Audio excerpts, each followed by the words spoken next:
Mas eu quero já emendar com uma pergunta, assim, além de contar um pouquinho da sua história, eu fico muito curioso para saber como a prática do budismo, da meditação, chegou na sua vida, porque, assim, pesquisando, apesar de ter um número grande de praticantes no Brasil, ainda é um número relativamente pequeno, né? Eu tenho mais curiosidade ainda porque, assim, a gente sabe que religiões abraâmicas, né, tiveram uma grande migração para o Brasil, mesmo posterior também, mas não assim desse ambiente do mundo da Ásia, né? O budismo, a meditação, chegou na sua vida.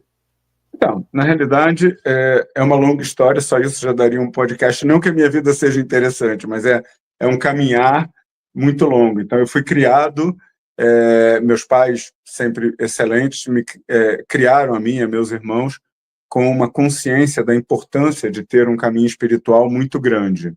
Então, eu não vou dizer que eu fui um buscador, porque, na realidade, eu passei por 3 grandes religiões. O budismo é a terceira prática espiritual profunda na minha vida.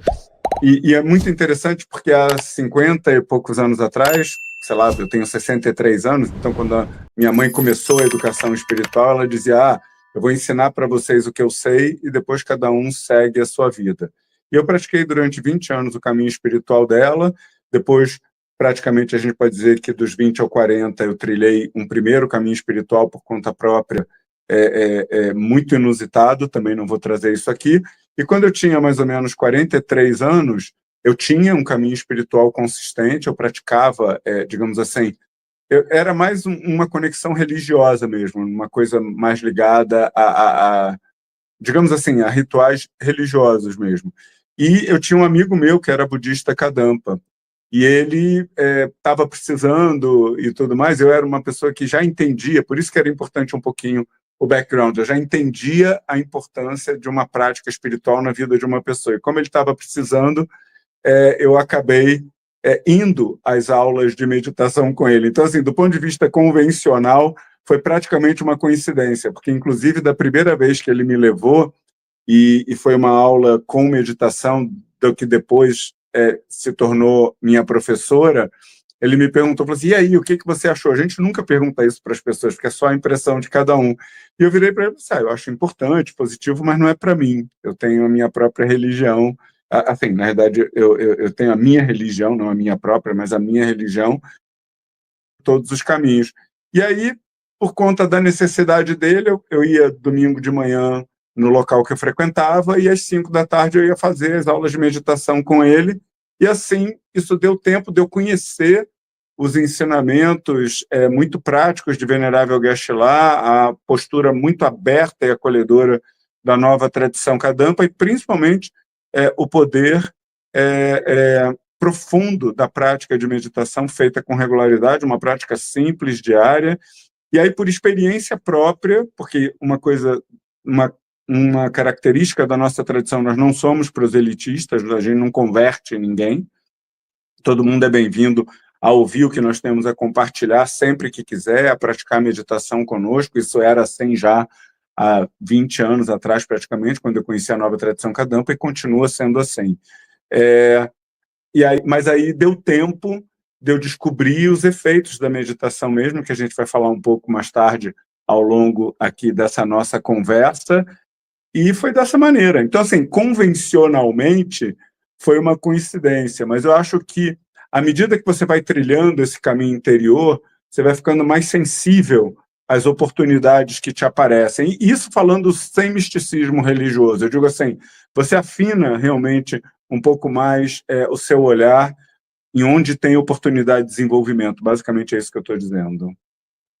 E, assim, já que o nosso título é sobre a meditação, né? Medite seja mais feliz, eu percebo que muitas pessoas confundem um pouco, né? Ou não conseguem separar a meditação de uma prática religiosa. Uhum. E até trago essa pergunta curiosamente para o Bojo, né?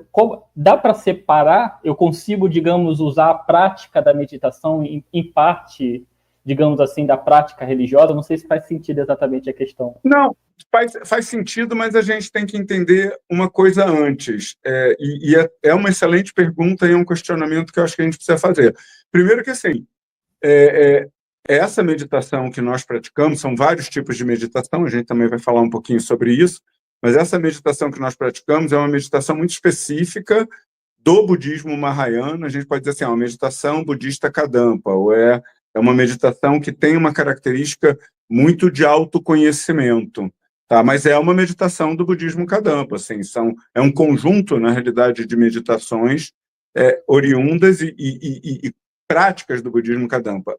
Na hora que você diz assim, dá para separar a meditação da religião, na realidade, eu acho que dá para separar a meditação do fanatismo religioso, ou do esoterismo místico religioso, entendeu? Isso dá.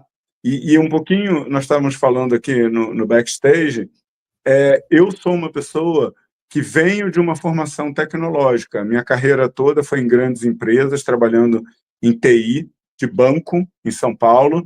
Então, assim, nenhuma chance de misticismo dogmático, nada disso.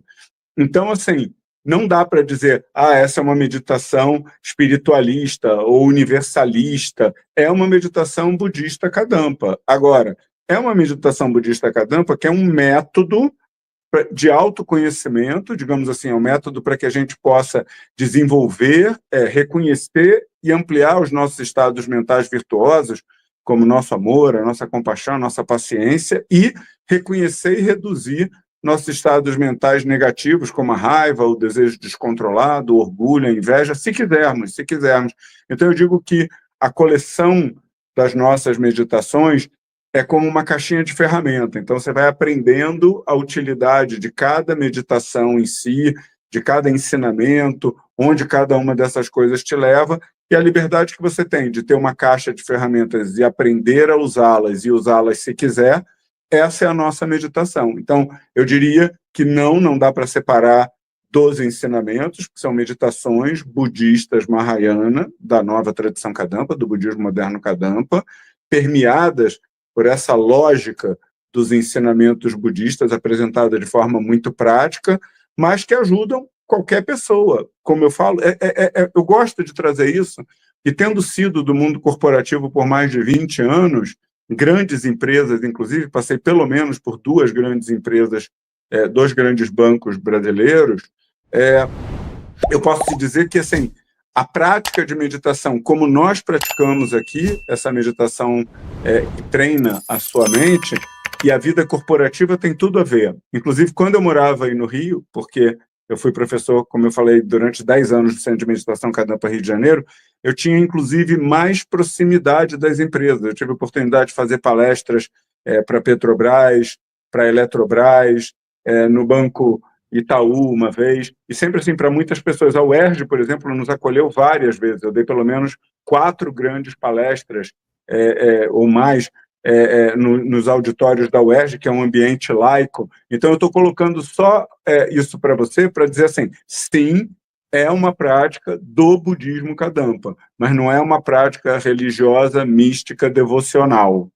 Então, assim, eu entendo que a sua pergunta é meio que assim, dá para separar a técnica de meditação do misticismo religioso? Sim, é isso que nós fazemos. No meu primeiro mês monetizado, eu já fiz $3.000 só seguindo o que esse cara fala no curso dele. Então, se você quer ganhar dinheiro com internet e YouTube sem nem precisar aparecer, confere o primeiro link na descrição.